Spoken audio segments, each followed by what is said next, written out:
In ancient Athens there lived a man who owned nothing. Number house, no title, no possessions, just a barrel and a few loyal dogs. His name was Diogenes. One day, the most powerful man on earth stood before him. Alexander the Great, conqueror of empires, commander of armies, heir to the known world. He offered Diogenes anything his heart desired: gold, land, safety, comfort. But the philosopher didn't even look up. He just waved his hand and said, "Stand out of my sunlight." Alexander paused, then laughed. And later, in quiet reflection, he told his generals, "If I were not Alexander, I would wish to be Diogenes." Stop, read that again. Alexander had everything, but he envied a man with nothing. Why? Because Diogenes possessed what no emperor could buy, no army could enforce, no kingdom could contain: sovereignty, total unfiltered freedom over his own existence. And here's the part no one tells you. This story isn't just ancient history, it's a mirror, held up to you. Because right now, whether you realize it or not, you're being offered the same deal. They're promising you comfort, approval, partnership, security. All you have to do is step out of your own sunlight, shrink, compromise, align with the script. But here's the truth, that history buries the world's most dangerous men. The creators, the philosophers, the revolutionaries, didn't trade their sunlight for anyone. They chose solitude. Not because they feared connection, but because they valued creation more. Because they knew something society desperately wants you to forget. You can't build an empire when you're busy maintaining a relationship. So let me ask you a question, one that should haunt you. Are you Alexander, chasing the world? Or Diogenes, owning himself completely?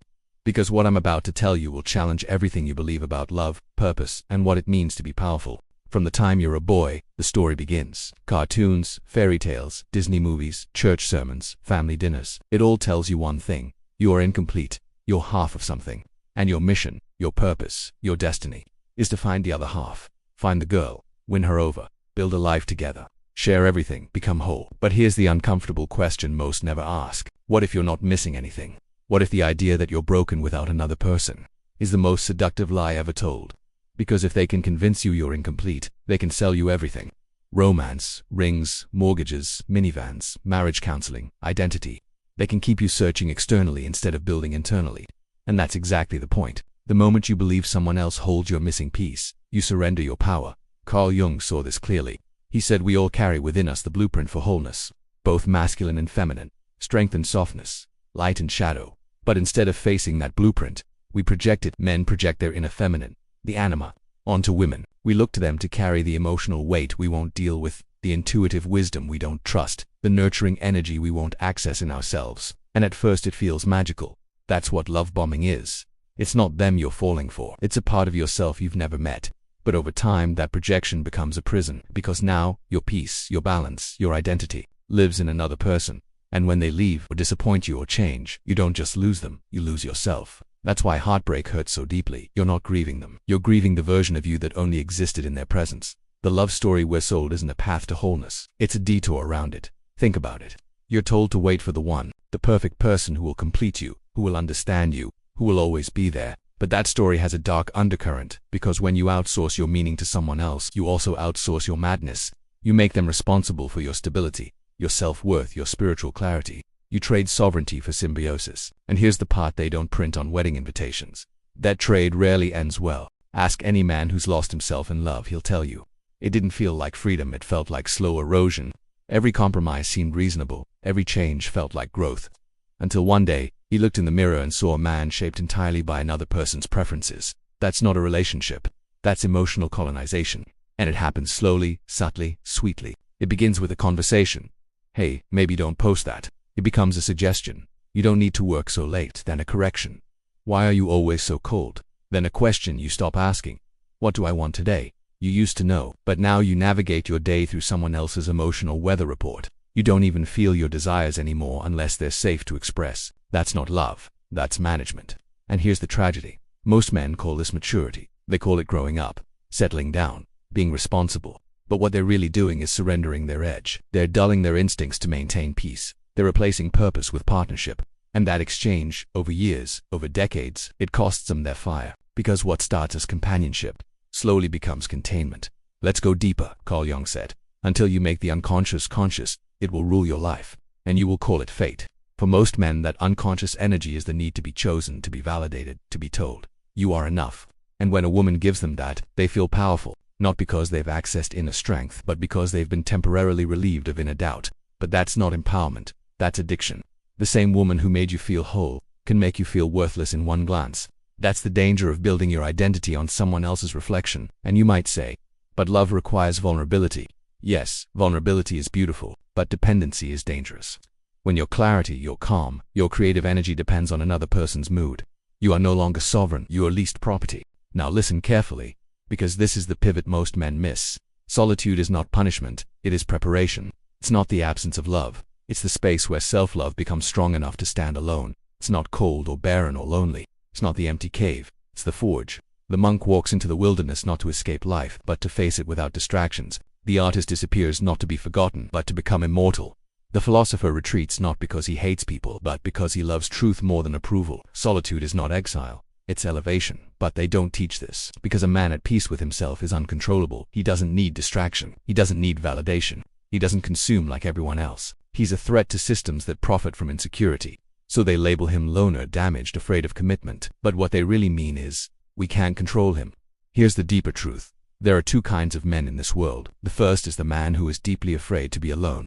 He jumps from relationship to relationship, always needing someone to anchor him. He doesn't realize it, but he's outsourcing his emotional regulation. He believes he's being loving, but really, he's avoiding his own depths.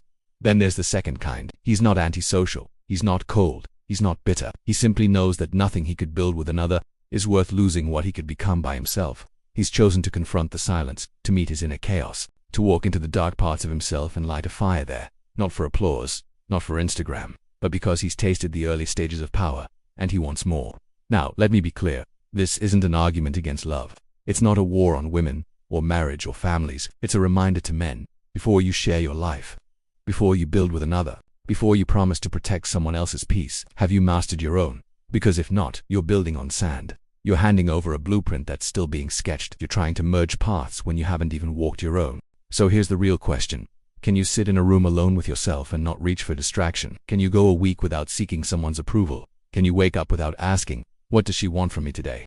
And instead ask, what does my soul want from me? Because until you can answer that, you are not free, you are not sovereign. And no woman, no matter how loving, can give you what you've denied yourself. That's the lie we've been sold. That love completes us, that the right relationship heals us, that without someone to come home to, we are somehow broken. But the truth is simpler, sharper, harder. You were never half of anything. You were simply untrained in your wholeness. Now is your chance to change that. But you have to choose it. Solitude is not a punishment, it's the gateway. And on the other side is the man you were always meant to become. Every man, at some point, arrives at the fork in the road.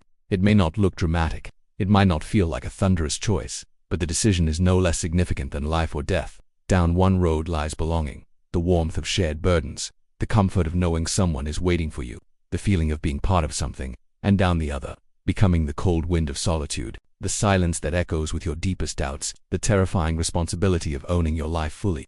One path will give you companionship, the other will give you clarity. One promises you love, the other demands your transformation. But here's the brutal truth. You can't have both, because belonging comes with rules, unspoken at first, then spoken, then enforced. Rules about how much of your soul you're allowed to show. Rules about how sharp your edges can be. Rules about how far you're allowed to grow without making others uncomfortable. You begin to edit yourself slowly, subtly, lovingly. You shrink a little so the other person feels taller. You hold your tongue so peace can bloom. You abandon ideas that excite you because they scare her. You adjust. You compromise. You conform. And every time you do, you lose something sacred. Yourself, not all at once, not in some cinematic collapse, but in quiet, daily amputations of the self, until one day, you wake up, and you don't recognize the man in the mirror. You were not born to blend in. You were born to break patterns, to carve paths, to stand where others flee, to speak truths that shake the room. But here's the contradiction. The more you follow your own becoming, the more unbelonging you feel. This is the price of evolution. As you grow, you outgrow people, places, patterns, partnerships. Most men turn back at this moment. They feel the chill of the unknown and run toward the fire of familiarity. They choose the warm lie over the cold truth. They marry a version of themselves they've already surpassed, and they spend the rest of their lives calling it maturity. But deep down, there's a knowing, a voice that whispers, you stopped becoming, so you could belong. Let's pause here and ask the question no one else will ask you. Who are you when no one is watching? Not who your girlfriend thinks you are, not who your family praises, not who society tolerates, but who you are in the raw, naked dark of solitude.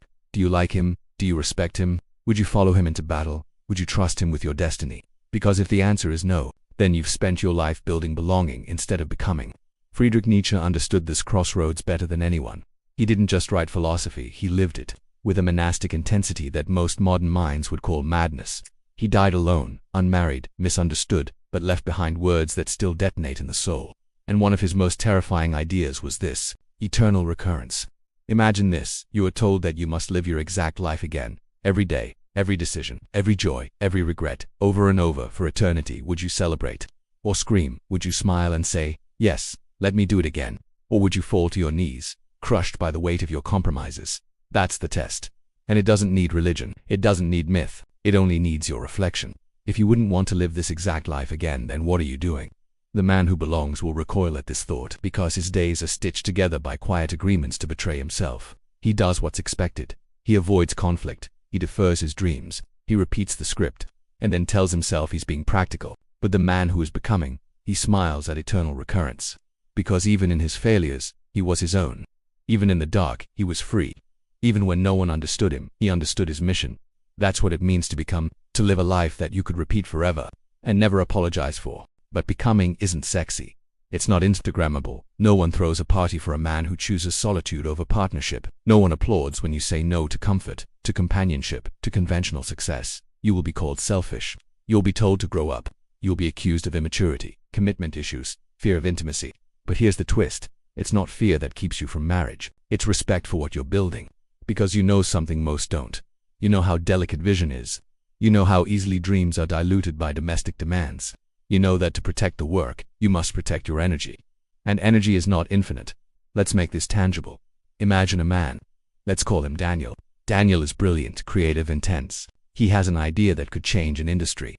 He wakes up at 4 a.m., inspired. He dives into research. He sketches, he plans, he builds, but he's married. And by 7 a.m. he's cooking breakfast. By 9 a.m. he's listening to his partner process a dream she had. By noon, he's helping clean the house. By 3 p.m., he's solving a fight about communication. Where did the dream go? Somewhere between the dishes and the discomfort. Not because he's weak, but because he chose belonging over becoming. Now imagine another man, Elias. Elias wakes up at 4 a.m. but the house is silent. No one needs him. No one is managing him. No one is watching. He opens his journal. It opens his journal, sketches a wild idea. He follows a thread that no one else sees. He loses himself in creation. Hours pass like seconds. By midnight, he's exhausted but electrified. He's not loved, he's not needed, but he's free and he's becoming. This isn't to say that one man is better, but one man is building, and the other is balancing. And the thing about balance is, it's heavy. You can't fly when you're always compensating for someone else's weight. You can't soar when half your energy is spent smoothing emotional ripples. You can't ascend when your altitude depends on someone else's mood. Becoming isn't about being alone forever. It's about becoming so complete that you never again need to trade clarity for connection. And until you reach that point, belonging is a distraction disguised as destiny.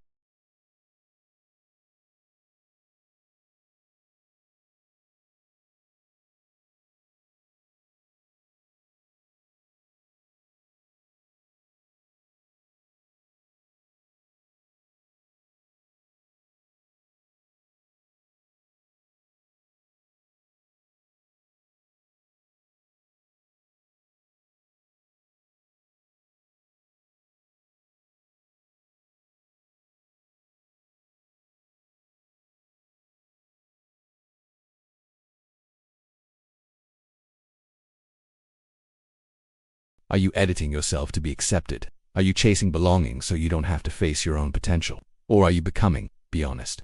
Because your answer doesn't just define your relationships, it defines your entire life. Most people think of marriage as an event, a beautiful ceremony, a public commitment, a merging of hearts and homes. But beneath the romance lies something far more powerful and far more dangerous. Marriage is a psychological contract, not just with another person but with yourself. It's an invisible script, one that rewrites your identity, your desires, your time, your energy. And like all contracts, it comes with fine print. Let's start with the myth. We're told that love is unconditional, that marriage is sacred, that partnership is the next step in growing up. But look closely, underneath the vows, under the rings, behind the smiles. There's a quiet agreement most men never consciously make. I will trade fragments of my sovereignty for the promise of belonging, and society celebrates this.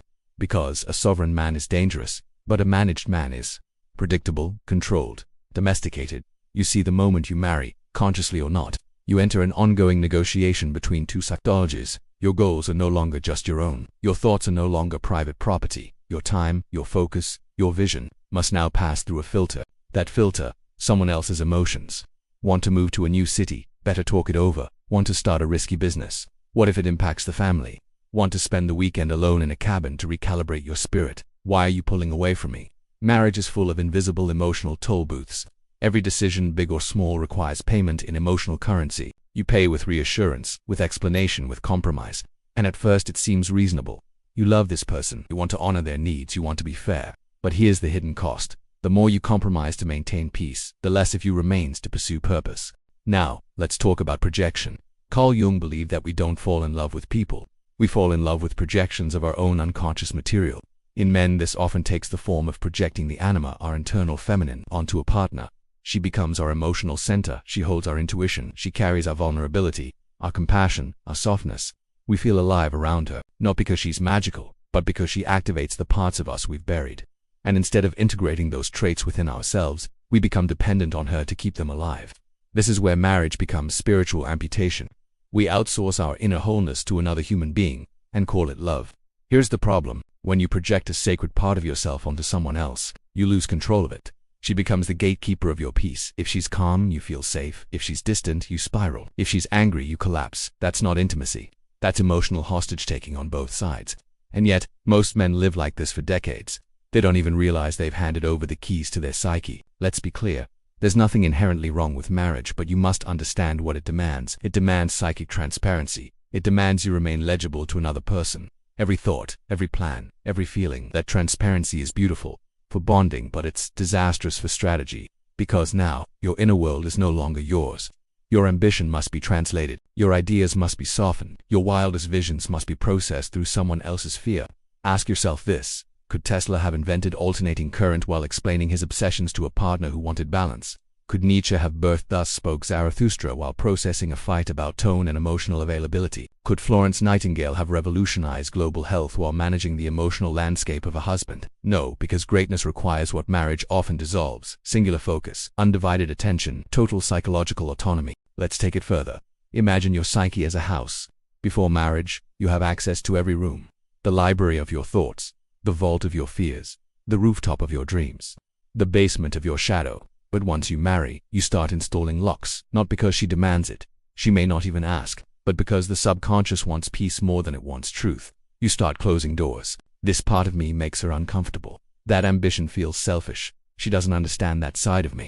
So you seal it off, and room by room the house of your soul begins to shrink. What does that look like in real life? You say yes to a stable job instead of the wild idea. You cancel the solo trip that felt selfish. You stop bringing up your spiritual curiosities because she's not into that stuff. You laugh a little less boldly. You dream a little more quietly, and she never told you to stop, but you stopped anyway because the psychological contract whispered, "Do not disturb the equilibrium." You must understand this. Marriage isn't just a relationship. It's a recalibration of your psychological freedom. If you don't enter that contract with full awareness, you will wake up one day and wonder, whose life is this? Because it won't be yours anymore. It will be the negotiated version, the watered-down edition approved by your partner's nervous system. And that's not a life, that's a performance. Now let's address the elephant in the room. But shouldn't love be selfless? Only to a point. Because beyond that point, selflessness becomes self-erasure. Your work, your calling, your art, your fire. That's not selfish, that's sacred. You were given those desires for a reason. To mute them in the name of harmony is not nobility, it's negligence. There's nothing noble about abandoning your purpose to become manageable. You might say, but she supports me. Good, but support has limits. And when those limits are tested, when your vision demands isolation, obsession, madness, will you pursue it anyway? Or will you water it down to remain lovable? Will you let your fire burn your marriage? Or will you let your marriage extinguish the fire?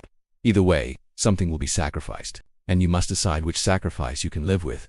So let me be painfully direct. If you're not ready to live with divided energy, if you're not prepared to explain your deepest drives to someone who may never understand them, if you haven't yet become complete in yourself, then marriage is a trap. Not because it's evil, but because you're not ready to renegotiate your soul every day. And that's what it demands. Before you marry, ask yourself, can I sit in discomfort without needing to be soothed? Can I chase my mission even if it scares her? Can I live misunderstood? Can I create without applause? Can I walk through fire without asking for permission? If not, you are not yet whole, and marriage will not complete you. It will consume you. Marriage isn't a problem. but it is a weight. If your shoulders aren't strong enough, if your spine isn't straight enough, if your identity isn't stable enough, that weight will crush your destiny. Because a marriage is only as healthy as the individuals inside it. And if you're not an individual first, if you haven't become, you'll just be a man shaped by someone else's expectations, applauded for your sacrifice, pitied for your lost fire. So here's your reminder.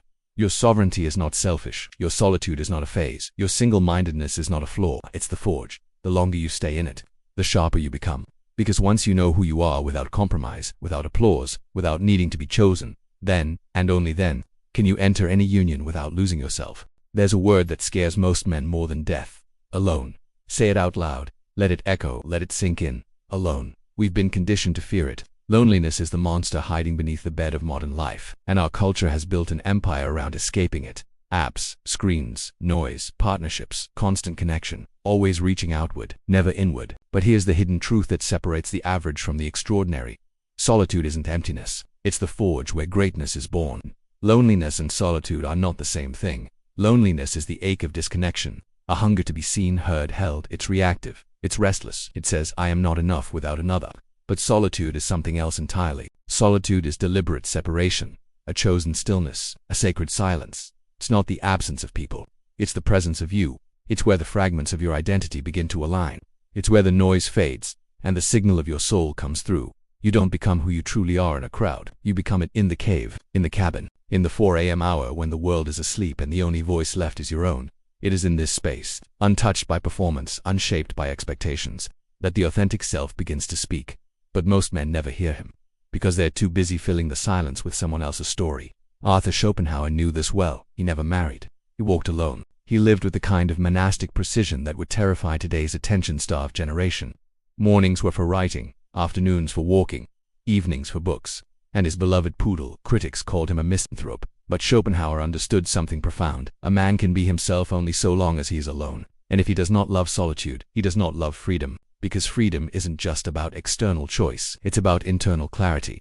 And clarity only arrives when the world's voices go silent. Let me ask you something uncomfortable. When was the last time you were truly alone with yourself, without distraction, without noise, without another person to react to, not scrolling, not working, not texting, just being, listening, noticing, asking for most?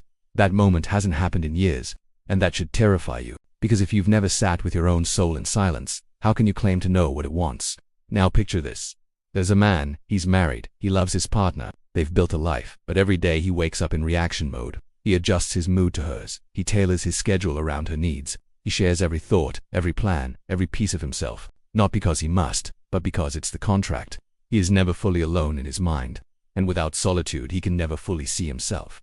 Now imagine another man. He wakes up early, alone. There's no one to impress, no one to negotiate with, no one watching. He reads, he thinks, he walks in silence. His mind wanders down strange corridors. He follows it. He writes something wild. He doesn't explain it. He questions everything, without interruption. This is solitude, not loneliness, not despair, but a holy space, untouched by compromise. Every man must go to the forge. It is not optional. If you avoid solitude, you avoid your becoming, because who you truly are. The man beneath the mask, beneath the projections, beneath the obligations. He doesn't scream, he whispers. And you can't hear him over the noise of a relationship you're managing. This is why retreat is sacred in every spiritual tradition. Moses went up the mountain. Jesus went into the wilderness.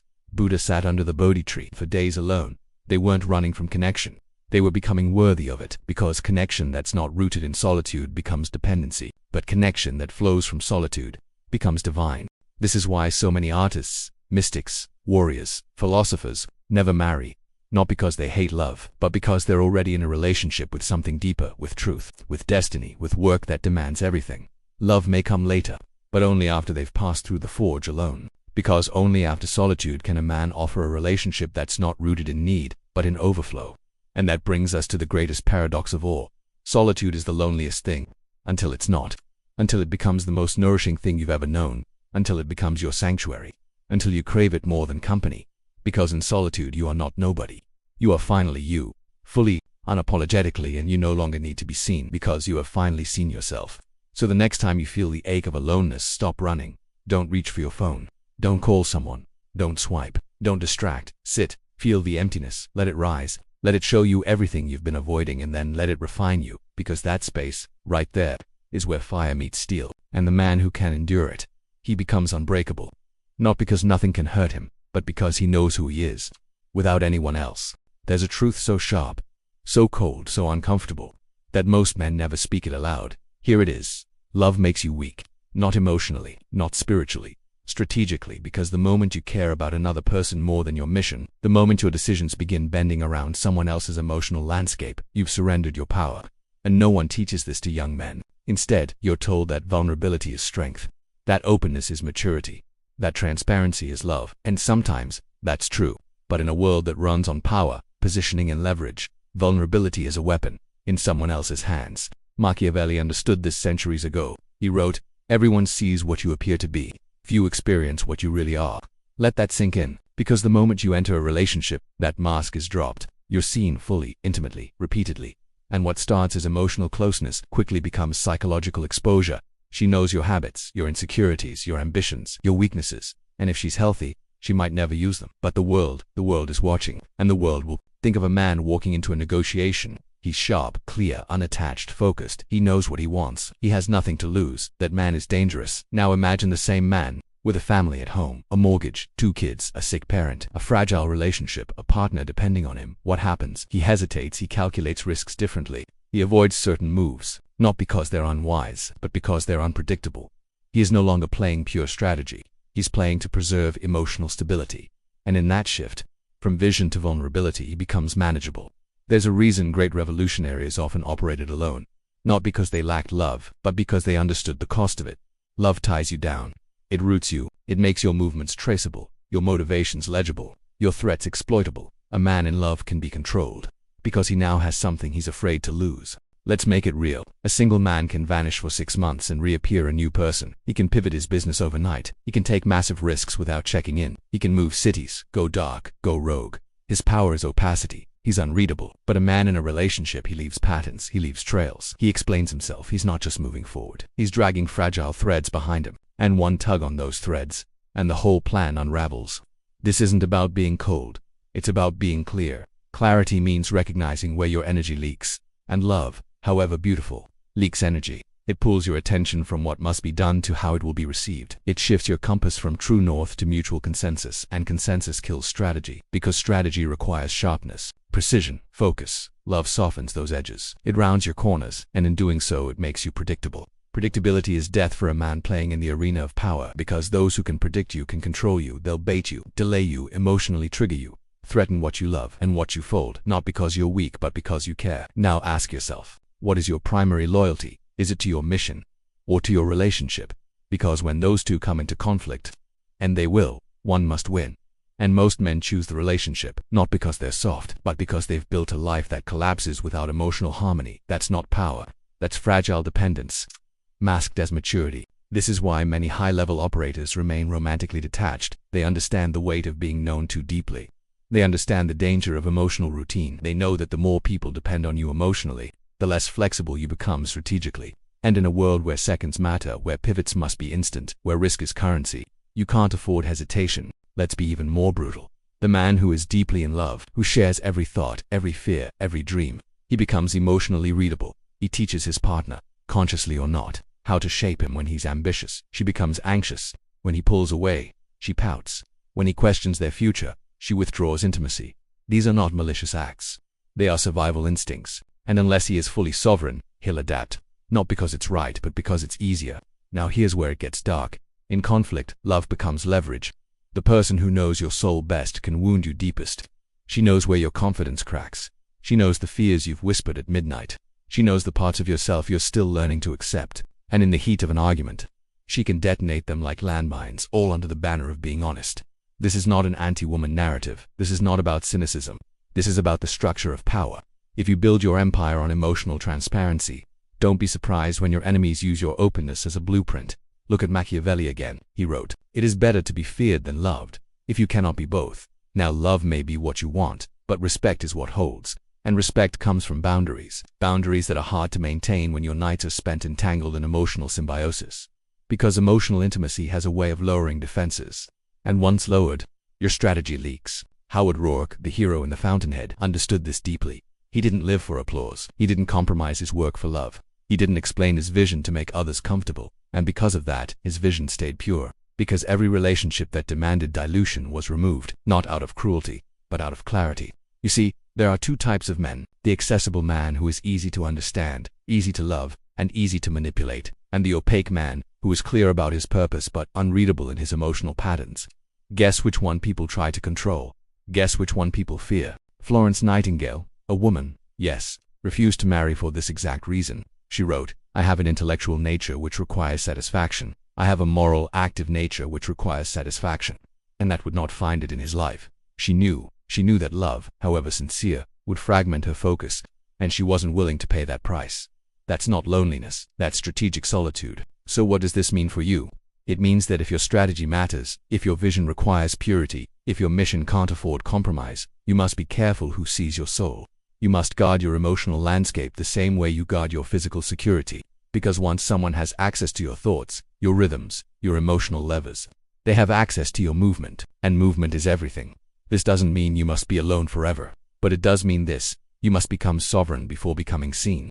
You must master solitude before inviting intimacy. You must learn to operate in silence before you speak your dreams aloud, because a man who reveals himself too early risks building a life that's no longer his, a life shaped not by vision, but by negotiation, and that is the slow death of greatness. Every man is born with a battery, not a physical one, but something more sacred: mental energy, emotional bandwidth, psychic force. And here's the thing no one tells you: it's finite. You don't get endless voltage. Every choice you make, every yes, every no, every conversation, every emotional response, it drains something. Some days it's a trickle, other days it's a flood. But the truth remains: you are either conserving your energy or bleeding it. Modern life is full of thieves. You wake up with 100 units of energy. Before you even sit down to think, 50 are already gone. Notifications, news, obligations, drama, a partner's mood, a friend's request, a social obligation you didn't want to attend but couldn't say no to. It's all leakage. And here's the worst part: most men don't even notice it's happening because it's disguised as life. But when your mission requires everything, you must track everything that costs you clarity. Think about it. Geniuses don't have more energy, they simply spend it better. They don't waste hours explaining themselves to someone who doesn't understand. They don't burn bandwidth managing other people's emotional reactions. They don't perform for applause. They protect their inner voltage with ferocity, because they understand this law: focus is power, and power is fuel. Let's get specific. You're working on a big idea, a book, a business, a vision. It's 10 a.m., you're deep in flow. Thoughts are landing, connections are forming. Then a text comes in. It's your girlfriend. She's just feeling off today. She wants to talk. She doesn't know why. She just needs you. You pause your momentum, you shift into emotional support mode. You talk for 20 minutes, reassure, listen, encourage. She feels better, but something has been lost. You return to your work, and the current is gone. You didn't just lose time, you lost momentum. And momentum is everything. Creation doesn't happen in 15-minute windows. It happens in long, uninterrupted stretches of solitude. It's like deep sea diving. You don't find treasure 2 feet below the surface. You need to descend, and every distraction, every emotional interruption brings you back up for air. You can't live at depth when you're constantly surfacing for someone else. This is why solitude isn't just emotional space. It's strategic architecture. It's what allows you to build uninterrupted, to go deep, to sit in ambiguity, to think in silence, to follow the whisper of an idea into something revolutionary. You can do that when your nervous system is on call for someone else's emotional regulation. Most men are not underperforming because they lack talent. They're underperforming because their energy is scattered. 5% here, 20% there, 15% on a relationship that's emotionally uneven, 30% on guilt for not being present enough, and what's left? Scraps. And from those scraps they try to build greatness. It doesn't work because greatness is greedy. It demands everything. Look at Nikola Tesla. He never married. He didn't date. He worked 12 hours a day, then dreamed of electricity in his sleep. He once said, "I do not think there is any thrill that can go through the human heart like that felt by the inventor as he sees some creation of the brain unfolding to success." He wasn't empty, he was full, not of people, but of purpose. You might say, that sounds lonely, maybe, but ask yourself this: what's lonelier? Spending evenings alone, immersed in a vision that sets your blood on fire, or sitting across from someone at dinner, nodding, pretending to care about a conversation that pulls you further away from your calling? One is solitude, the other is soul death in disguise. You can't create like a god and live like a people pleaser. You can't channel divine inspiration while constantly checking if someone else is okay. You can't write a book that changes the world while apologizing for being distant. You can't build the future while managing the emotions of the present, and yet most men try, and most men burn out. Let me give it to you straight.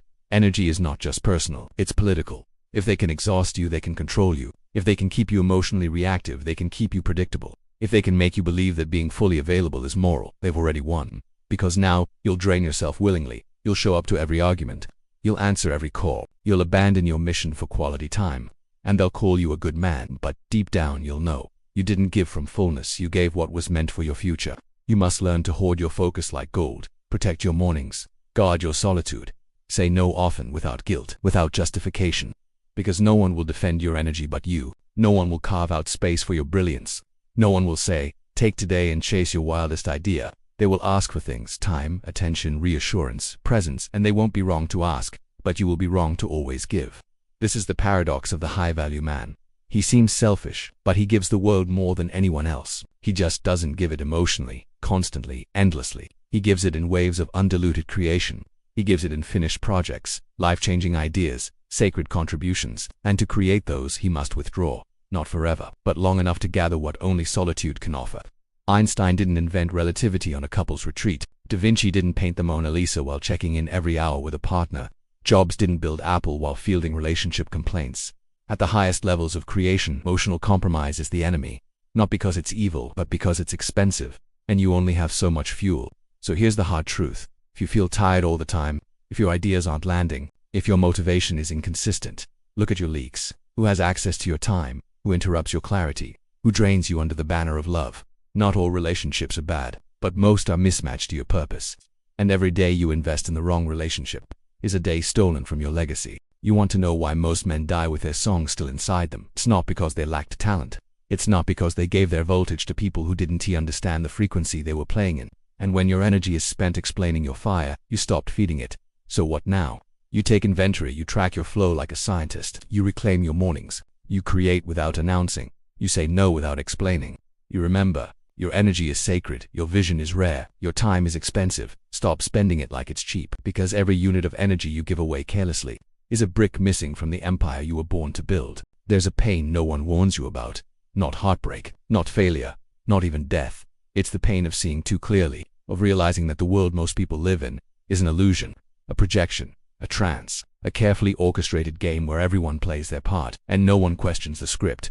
But once you begin to see, really see, you can't unsee, and that clarity, it doesn't liberate you first. It isolates you.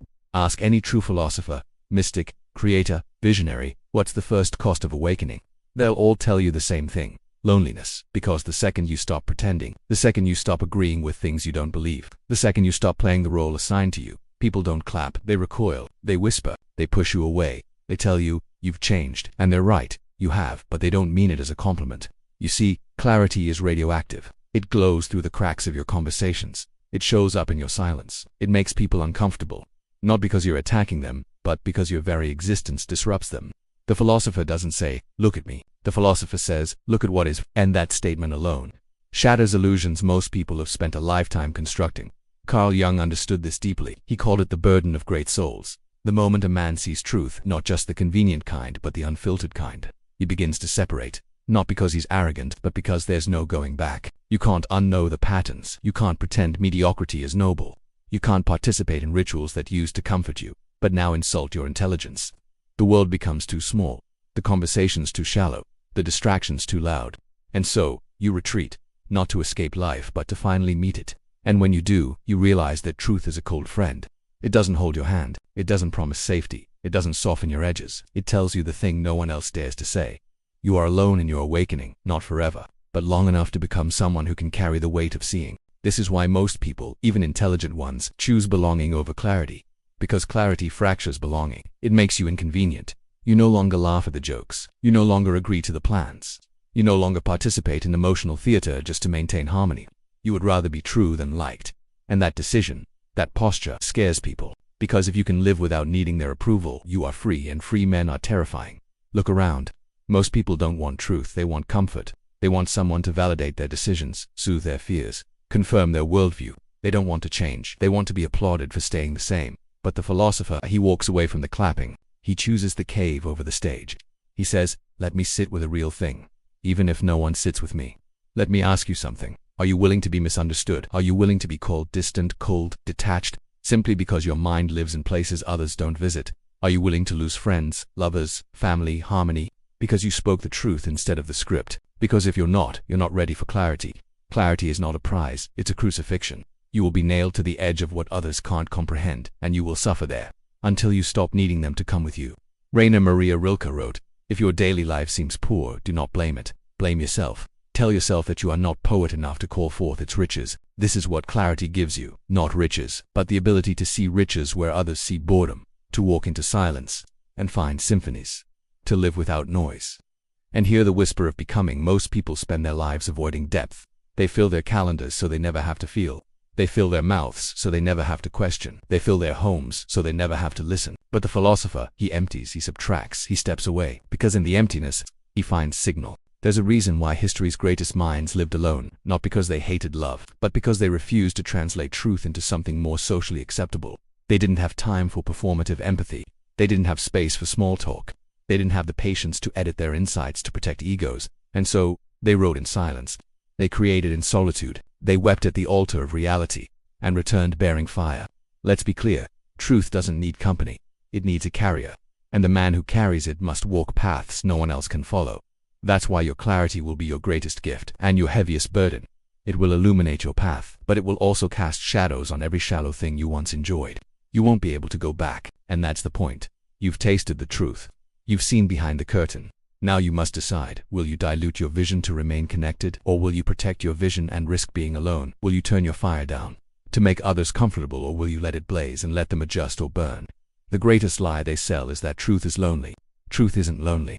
It's just exclusive. It only reveals itself to those willing to sacrifice everything for it, and most won't. They want truth on their terms, dressed up, softened, digestible. But truth doesn't wear costumes. It comes naked, sharp, cold, and real. And if you can stand it, if you can hold it without flinching, you'll walk the world with a kind of power that no applause can grant. There will be days you ache for connection, the days you miss being understood, but those days will pass, and in their place will come something stronger. Conviction, not arrogance, not superiority, but a silent, sovereign knowing. I see what most refuse to see, and I will not apologize for it. You don't need more friends, you need fewer illusions. You don't need to be liked, you need to be awake. And you don't need to be understood, you need to become. Becoming always begins with separation, not forever, but long enough to remember who you are when no one else is clapping. You've made it this far. That already tells me something about you. You're not ordinary. You've felt the tug in your chest, the sense that you were meant for something more. You've seen glimpses of your potential, and wondered what would happen if you stopped holding back. Well, now we're here, the crossroads. No more theory, no more philosophy, no more storytelling, just you, your life, and two paths. On one side, the familiar road, the one they've shown you since childhood, the one in all the movies, the ads, the dreams that weren't really yours. It starts with love, then comes partnership, then marriage, then compromise, then a house, then shared bank accounts, then long talks about feelings, then rituals, holidays, obligations, a life together. They call it maturity. They call it balance. They call it the good life. And maybe it is. If you want to belong, if you want to feel safe, be seen, be understood, wake up next to someone every morning and never have to face the void alone. If that's your desire, walk that road. No judgment. But don't lie to yourself about what it costs, because here's what they never say. That kind of life demands 1,000 small compromises. Not in a day, not in a month. Over decades, you won't even feel it at first. You'll just laugh a little less honestly. You'll work a little less obsessively. You'll dream a little more safely. You'll abandon the parts of yourself that made others uncomfortable, and call it growth. And one day, you'll wake up in a quiet, sterile home, with a quiet, well-managed life, with someone you've grown used to and a version of yourself you barely recognize. And you'll wonder, what could I have become if I'd chosen the other path? Because there is another path, and it's not safe, it's not cozy, it's not celebrated. It's lonely, cold, misunderstood, and it's the only place where becoming is possible. This is the path of the sovereign, the creator, the mystic, the philosopher, the warrior, the man who looked at the world's offerings and said, "No, I choose myself," not because he's selfish, not because he hates love, not because he fears intimacy, but because he knows that his vision, the fire inside him, can't survive in lukewarm conditions. This man doesn't negotiate his destiny. He doesn't explain his mission. He doesn't water down his truth. He doesn't ask for permission to follow what burns in him. He walks alone, not because he can't be loved, but because he won't be redirected. He knows that greatness grows in isolation, that clarity requires space, that his soul has a frequency that only solitude can amplify. And when people say, "You're missing out," he smiles, because he knows they're not wrong, but they're not right either. They don't see what he sees. They've never met who he's met inside. They've never felt the raw intimacy of being alone with purpose and not needing anything more. So now, you choose. Do you want to be loved, or do you want to be free? Do you want companionship, or do you want clarity? Do you want to walk the paved road of approval, or do you want to carve a jagged path into the wilderness of your own becoming, because both can't be held forever? One will require you to bend, the other will require you to break. You're not here by accident. Something brought you to this moment. Maybe it was the frustration of relationships that kept pulling you off course. Maybe it was the gnawing feeling that you were living someone else's script. Maybe it was the quiet voice at 2 a.m. that whispered, you were meant for more. Whatever it was, it's here now, and it won't let you go back. So, what now? You can forget everything. Dismiss these words, return to comfort, find someone, split the rent, attend couples therapy, take turns doing dishes, get applause for being a good man, or you can step into the wilderness, where no one claps, where no one comforts, where no one tells you what to do. And in that silence you will finally hear yourself. You will remember the voice that's been buried beneath compromise and obligation. And you will become dangerous. Dangerous not because you harm, but because you can't be harmed. Not emotionally, not spiritually, not psychologically. You are no longer readable, no longer predictable, no longer pliable. You have become whole. You see, the world fears men like that, because they can't be sold anything. Not validation, not comfort, not codependency, dressed up as romance. They don't need to be chosen, because they've already chosen themselves. They don't fear loneliness, because they've befriended it. They don't crave reassurance, because they've met their inner fire, and it's enough. So here's your final choice. You can be a man people understand, or a man they remember. You can live for applause, or you can die knowing you answered the call that no one else could hear but you. You can belong, or you can become. And if you choose yourself, truly, fully, ruthlessly, then write it below in the comments in your journal, on the mirror, wherever it can stare back at you every single day. I choose myself, because the world is full of men who gave themselves away, who traded sovereignty for comfort, who traded truth for harmony, who became half of something when they were born to be everything. Let them. You walk the hard path. You carry the burden of clarity. You protect your voltage. You become. Everyone wants to leave a mark, to make something that outlives them, to be remembered for more than just existing, to build something so enduring, so unmistakably theirs, that time itself bows in respect, and yet almost no one does. Why? Because legacy doesn't come from intention, it comes from conviction. And conviction doesn't survive in a life built on compromise. Let's get honest. You don't get to build something eternal while constantly checking in to see if someone else is okay with it. You don't create a philosophy, a business, a movement, a masterpiece, while shaping your ideas around someone's mood. You don't write your name in history, while sharing your energy with a relationship that demands softness when life requires steel. Greatness is not built by the man who wants to be loved. It's built by the man who's willing to be misunderstood. Think of Tesla. He died alone. Yes, but look around you. Every light, every screen, every power grid. His fingerprints are there. Not because he balanced his schedule with family dinners and emotional check-ins, but because he gave everything. His days, his nights, his obsessions, to the work he once said, be alone. That is a secret of invention. Be alone. That is when ideas are born. He didn't hate love. He just loved something more. And that love gave you the modern world. Think of Florence Nightingale. She revolutionized nursing not by being agreeable, but by being relentless. She turned down every proposal. Not because she was bitter, but because she knew that the life she was called to live would demand all of it, and she wasn't willing to fraction her fire to make someone else feel secure. Because compromise, however noble it sounds, would have meant fewer lives saved. Think of Emily Dickinson. She barely left her home. She rarely entertained guests. She never married. And from that sacred solitude came poetry that still cuts like lightning. She wrote, I'm nobody. Who are you? Are you nobody, too? It sounds small, but it isn't. It's a sword, a declaration of sovereignty, a rejection of fame, applause, and the suffocating grip of conventional life. Dickinson's poems were carved in silence, not because she was fragile, but because she was fortified. We love to read their stories, but we forget the sacrifice they made. What they gave up wasn't romance. It was distraction, obligation, dilution. They refused to be reshaped by the small needs of others when they were being called to do something eternally large. And in that refusal, they became immortal.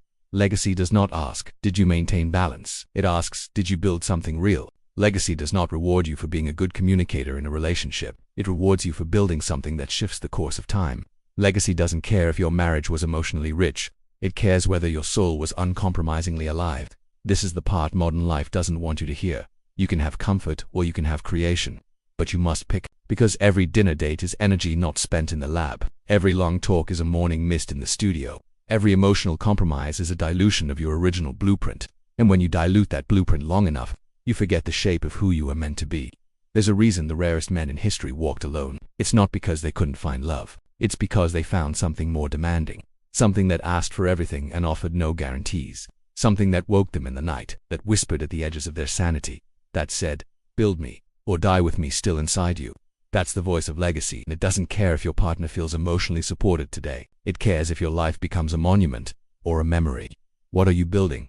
Not what you're managing, not what you're maintaining, not who you're pleasing. What are you building? Can you point to it? Does it have your name on it? Would it exist without you? And if you disappeared tomorrow, would anyone say that man gave us something no one else could have? Be honest. How much of your life is spent responding instead of architecting? How much of your power is scattered across conversations that go nowhere? How much of your genius is trapped in trying to be understood by people who can hear your frequency? What could you create if you stopped trying to be half of something and just became entirely yourself? This is what no one warns you about. Relationships don't just cost time, they cost trajectory, because every degree of compromise compounds one missed idea, one softened truth, one detour. And 20 years later, you're somewhere you were never supposed to be, loved but lost. That doesn't mean relationships are wrong, but they're rarely neutral. They either help you build, or they slow you down. They either sharpen your edge, or they round you into safety. And if you haven't built yourself first, if you haven't discovered what you're here to deliver, you'll trade your mission for their mood, and you'll do it willingly, because you'll believe you're choosing love, when in reality, you're choosing distraction dressed as devotion. Legacy demands brutal clarity. It doesn't ask for permission. It doesn't stop to explain. It moves like a storm, with direction, with force, with disregard for comfort. And only the man who has cleared his life of compromise can carry that force without flinching. So the question becomes, do you want to be loved, or do you want to be legendary? Do you want to be remembered for how well you played your role, or for how courageously you stepped outside it? Do you want to be a footnote in someone else's story, or the author of your own? Because legacy isn't written in shared calendars and good communication skills. It's written in obsession, in solitude, in silence. It's born in the moments you turn down connection to protect your creation. It's forged in the hours no one sees, the work no one praises, the sacrifices no one claps for. And when it's done, if it's done right, you don't need anyone to say thank you, because the world changes quietly in your wake. From the moment you're born, you're told something beautiful, something poetic, something comforting, and completely false. That you are half of something. That somewhere out there is your missing piece, your soulmate, your twin flame, your other half, the one who will make you whole. It's a story that has launched 1,000 love songs and ended 1,000,000 lives in quiet regret. Because here's the truth no one tells you. You were never half. You were just unintegrated. This myth of the missing piece, it's not harmless. It infects everything. It turns love into dependence. It turns attraction into identity. It turns partnership into psychological outsourcing, because if you're half, and they're your missing half, then what happens when they leave? You don't just lose them, you lose yourself.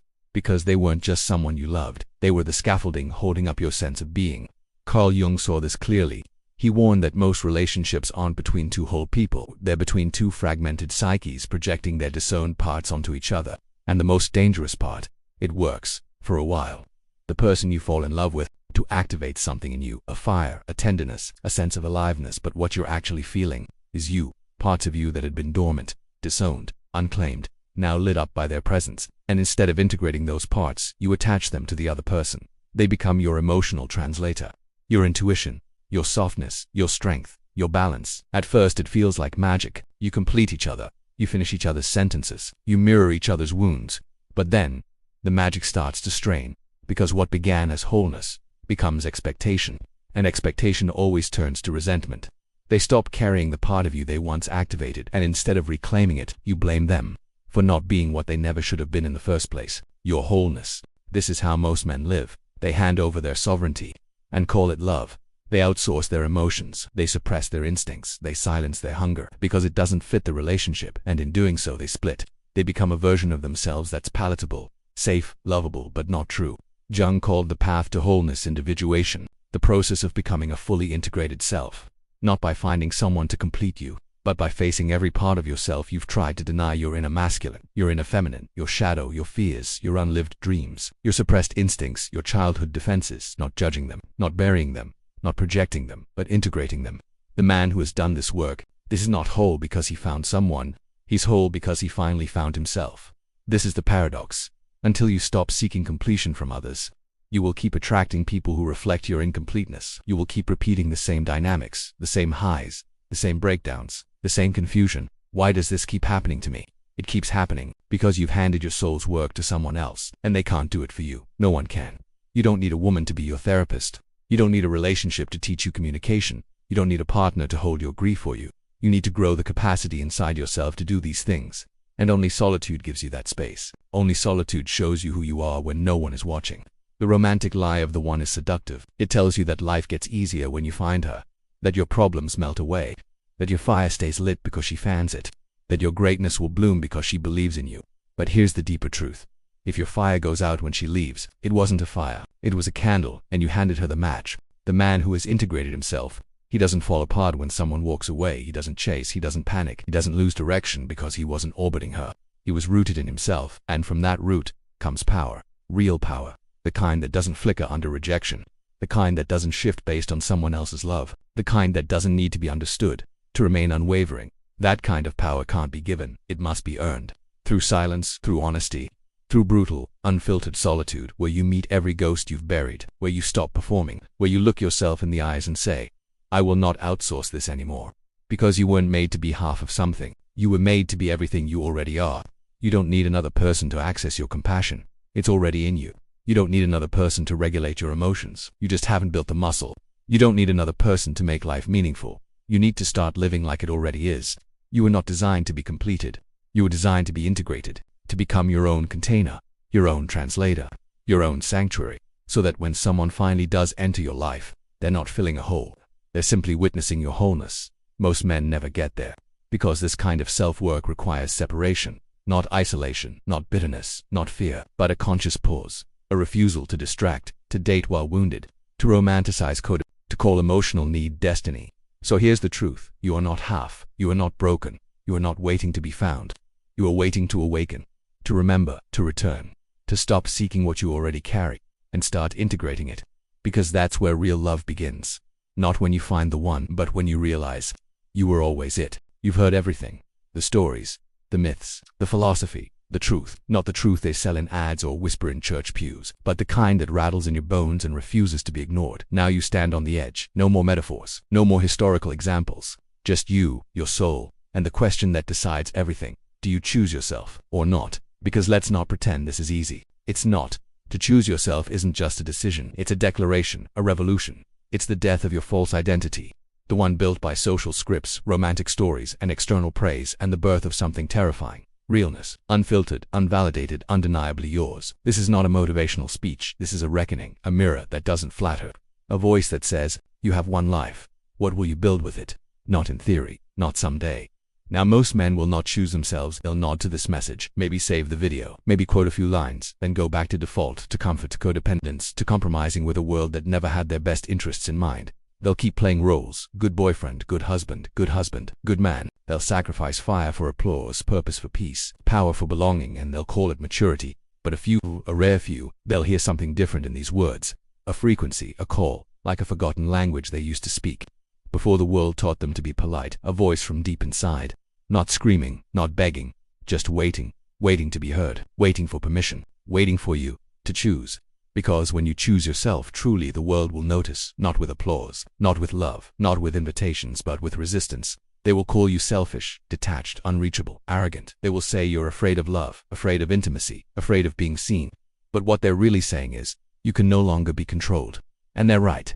Because once you choose yourself, you stop leaking energy. You stop asking permission. You stop chasing validation. You stop explaining your silence. You stop defending your fire. You stop negotiating your edge, and you start building. Your life becomes your laboratory. Your solitude becomes your sanctuary. Your time becomes sacred. And your work, whatever it is, becomes a channel for truth. Not watered-down truth, not relationship-approved truth, but the raw signal of your soul, finally undistorted, and from that place you become unstoppable. Not loud, not flashy, not even understood, but undeniable. You move differently. You speak less, you think deeper, you burn cleaner, and the world doesn't know what to do with a man like that. Because he's not asking for anything.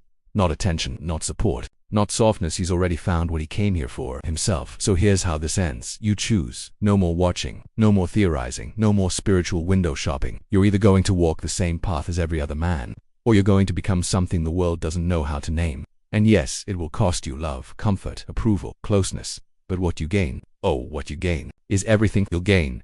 Sovereignty, silence, clarity, fire, vision. You'll gain a self that doesn't flinch, a voice that doesn't tremble, a spine that doesn't bend, and a legacy that doesn't need to be remembered, because it will still be shaping the world 200 years from now. So now, if this landed in you, if something cracked open, if something finally made sense, then don't let it fade. Claim it, right now in the comments on the wall, in your journal, on your mirror. Say it out loud, write it in blood, etch it in your nervous system. I choose myself, not just today, not just when it's convenient, not just when the world claps for it, but when it costs, when it burns, when no one else understands. Because that is the price of becoming who you were born to be. Not half of something, not a watered-down version, but whole, wild and completely yours. This is not your ending. This is where it finally begins.